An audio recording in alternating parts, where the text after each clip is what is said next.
Quer conduzir a roça de forma técnica e profissional? O link está na descrição e é um puta de um material que vai te ajudar muito aí a conduzir de forma profissional a sua lavoura.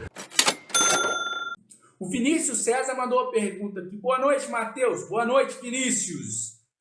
Qual frequência é feita a intervenção preventiva fitossanitária na lavoura? Uma vez por semana, 2 vezes por semana? Qual o tempo ideal? Vinícius, boa pergunta também, tá? Eu não posso te falar uma pergunta. É ruim responder essas perguntas assim, pessoal, porque é o seguinte, a verdade é que não existe uma regra, tá, ô Vinícius? Isso é importante a gente deixar claro.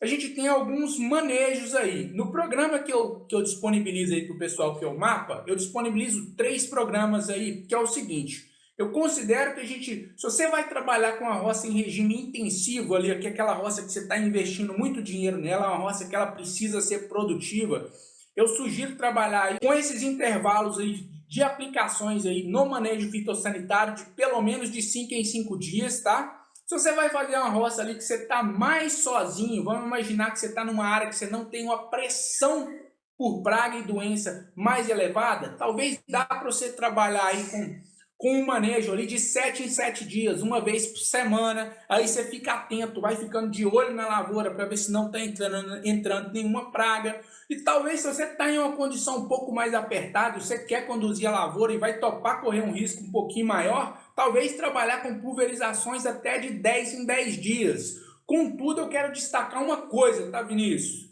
Quanto maior for esse tempo das aplicações preventivas aí, mais importante é o olho do produtor. O produtor tem que estar muito atento. Se você vai tocar a roça em um manejo que ele está com um programa fitossanitário mais longo, mais espaçado, a chance de você ter praga ou doença entrando na roça é muito maior. Então você tem que estar muito atento, porque às vezes você está com um programa vamos imaginar, você está fazendo as pulverizações de 10 em 10 dias, por exemplo, mas no dia 5 dias após você fazer uma pulverização, você viu uma entrada de um míldio, uma entrada de uma antracnose, você vai ter que adiantar esse intervalo, porque senão, se você esperar mais 5 dias, é um intervalo muito grande aí que talvez essa doença pode ter proliferado e vai impactar diretamente a sua lavoura.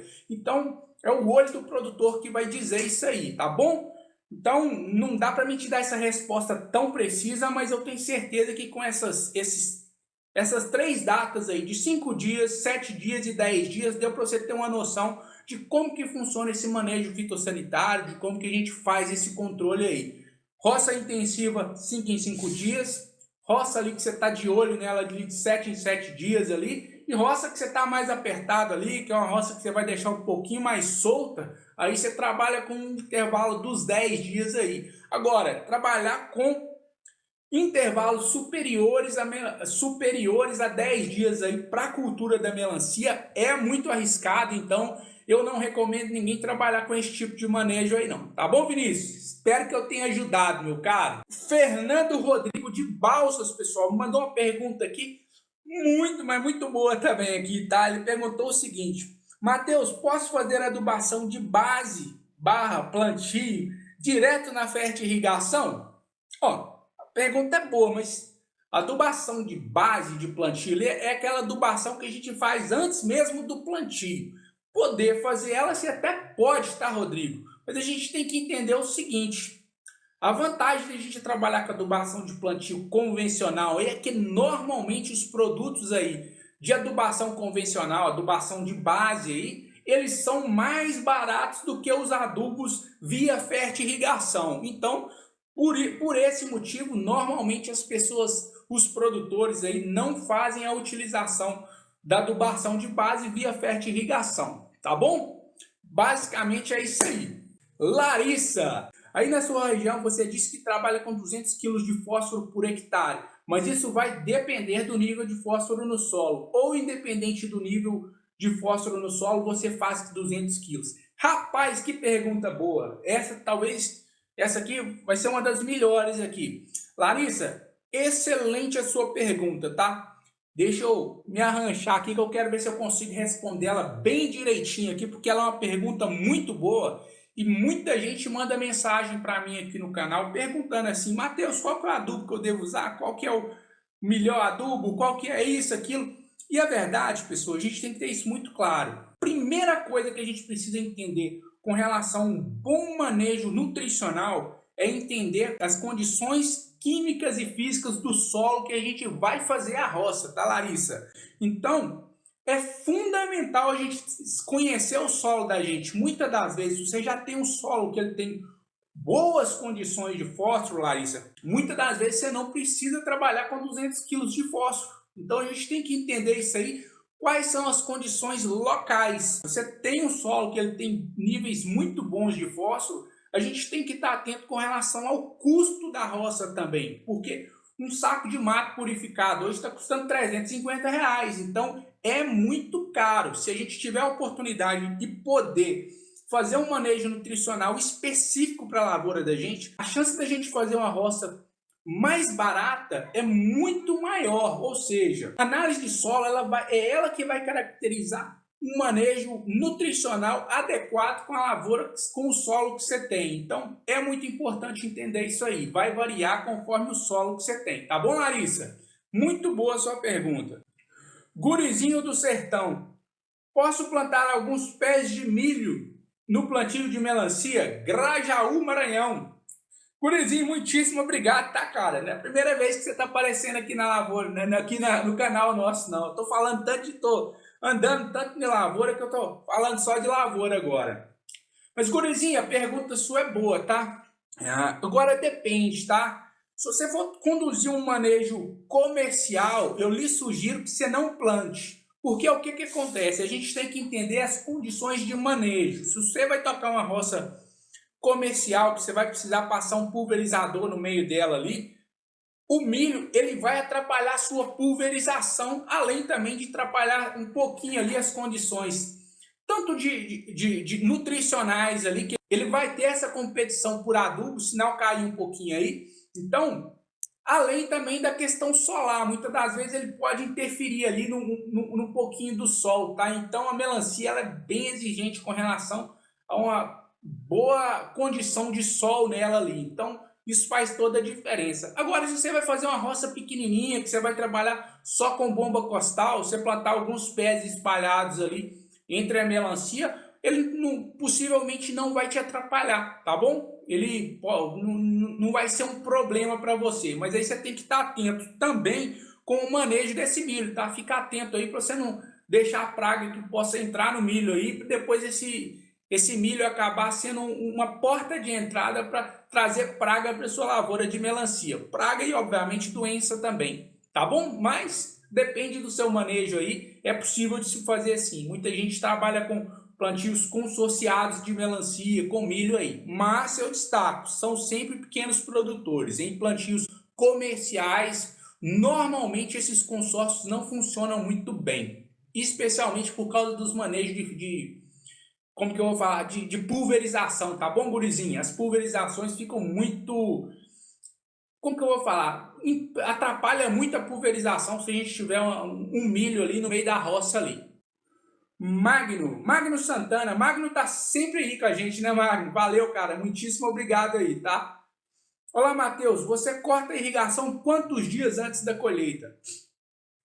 Magno, muito boa pergunta, tá? A gente tem que entender que essa técnica da gente cortar a irrigação aí, ela varia muito de cada tipo de roça. Porque o que acontece? Quando a gente faz esse corte da água no final da colheita ali, Magno, qual que é a intenção técnica da gente?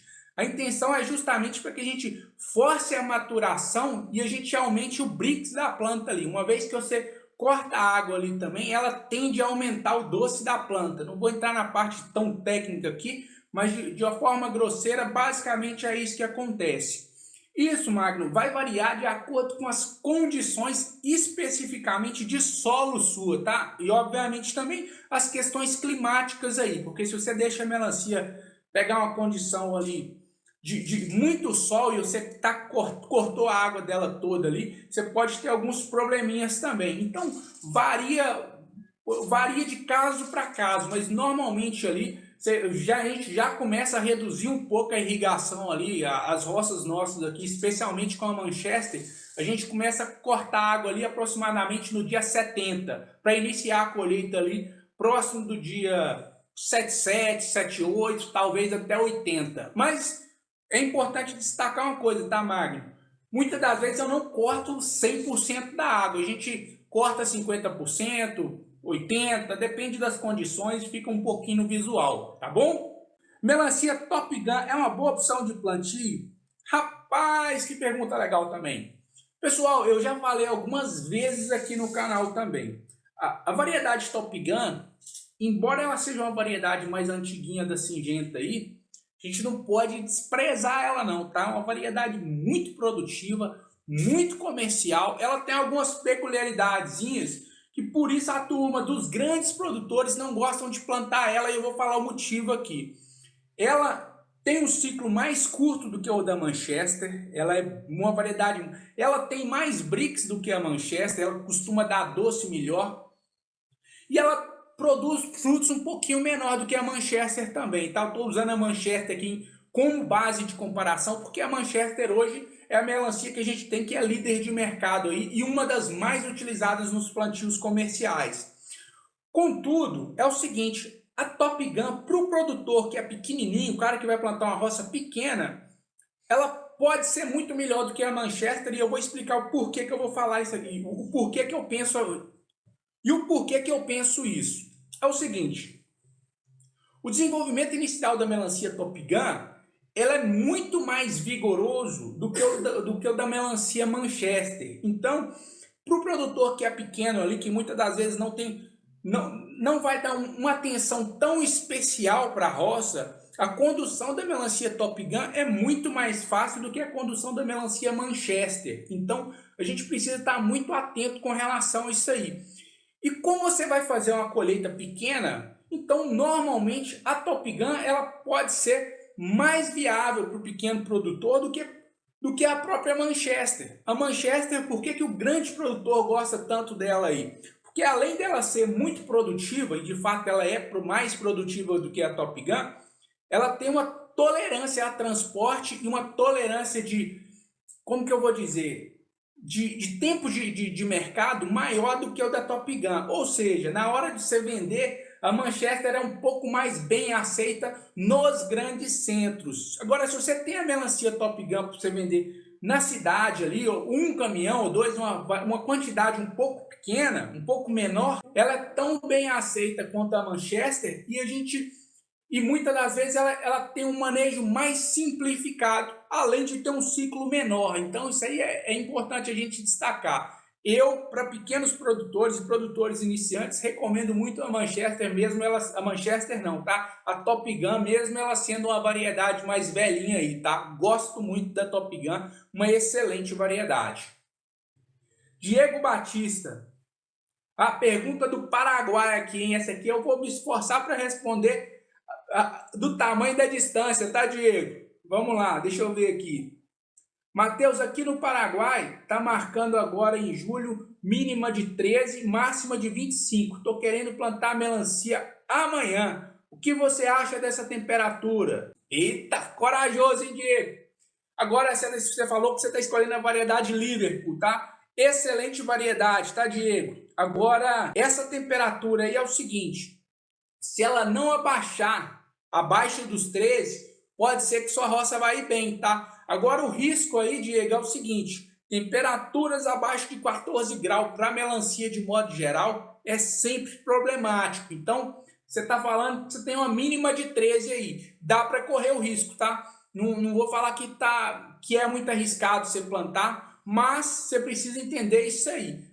Temperatura abaixo dos 14 aí, que é o que a gente tem na literatura aí, o que eu tenho percebido nas roças aí, a gente tem que estar muito atento com relação a essa temperatura, tá bom? Não vou te falar, vai e nem que não vai, eu vou só te dar a dica aí com relação à questão da temperatura. Se baixar desses 13 aí, que é a mínima que você está falando, que está marcando aí, você vai ter problema. Então a gente precisa estar muito atento. Agora tem uma vantagem, tá, Diego?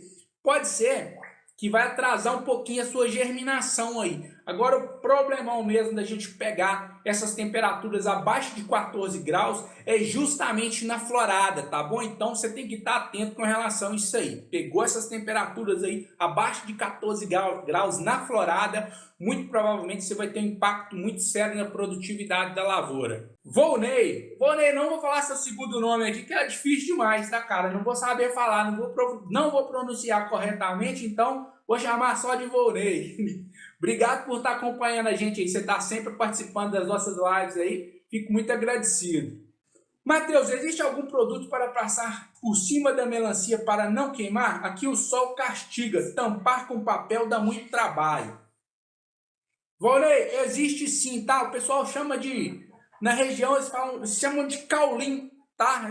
O pessoal costuma utilizar ele aí. Eu, particularmente, acabo gostando mais do tradicional papel. Aqui na região nossa, aqui a gente costuma utilizar o papel ainda, tá? Mas tem alguns produtores aí na região do norte aí que o pessoal usa muito esse produto aí. E o nome dele, se eu não me engano, é caulim, tá? Depois você dá uma pesquisada na internet aí. Eu tenho certeza que você acha esse material aí na internet aí. Você não vai ter grandes dificuldades, não. Mas aqui, vou falar o que a gente ficou aqui no tradicional mesmo. Alguns produtores ali da região de Teixeira ali, que é meio que a minha escola aqui, a turma que passa as dicas pra gente aí. O pessoal não adaptou com a utilização desses produtos, não. Mas tem um pessoal do Nordeste que gosta e utiliza. Adriana não é Adriana é o Donizete, cara, do Acre.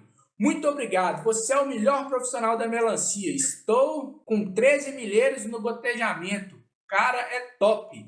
Ah, talvez seja o seu primeiro plantio aí, né, o Donizete, com gotejamento.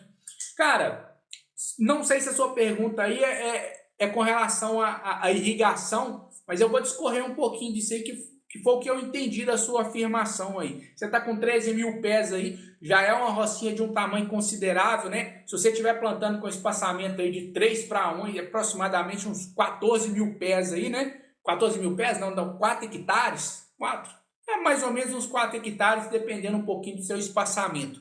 Mas, com relação ao gotejamento, não tem dúvida, tá, o Donizete? O gotejamento ele é sem dúvida o melhor sistema de irrigação para melancia. A melancia se saiu muito bem com o manejo com a utilização da irrigação via gotejamento aí. Você tem uma série de vantagens aí com a utilização do gotejamento aí. Dentre elas aí, no meu entendimento, a principal aí, obviamente a questão da sustentabilidade, você gasta menos água, menos energia, mas você também consegue trabalhar com a fertirrigação, né? Ou seja, trabalhar com a fertirrigação facilita muito o manejo do produtor e você acaba conseguindo ter uma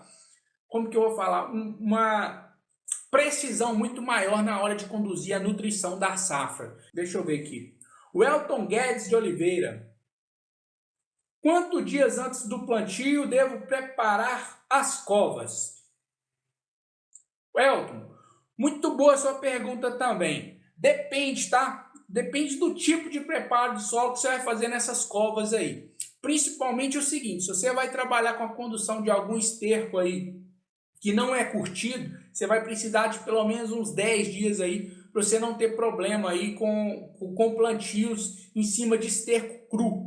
Agora, se você vai fazer aí um preparo da cova aí, na verdade, tradicional, igual a gente faz aqui, na verdade eu não trabalho com cova, eu faço o preparo em linha, tá? Mas normalmente a gente prepara num dia ali, terminou, no outro dia põe água, 2 dias já tá plantando. Então a gente não tem problema com relação a isso aí não. Você preparou ali, você pode plantar praticamente no outro dia, desde que você tenha condições de umidade boa no solo para você poder fazer o plantio. Mas tem esse destaque, se você for trabalhar aí com utilização de esterco cru, pelo menos 10 dias aí, tá bom? Você não ter problema na sua lavoura. Roça não é brincadeira, tem que ser levada a sério. Para quem está procurando conduzir roça em nível profissional na cultura da melancia, tem o nosso curso aí. Lá não tem nada de antena de barata com perna de grilo não, hein? Já tô avisando, o negócio nosso aqui é sério e é profissional. Larga essa turma aí da antena de grilo, perna de barata, sei lá que diabo que é isso, e vamos conduzir o negócio de forma séria. Estamos à disposição aí. Quer conduzir a roça de forma técnica e profissional? Entra lá, o link tá na descrição, é um puta de um material que vai te ajudar muito aí a conduzir de forma profissional a sua lavoura.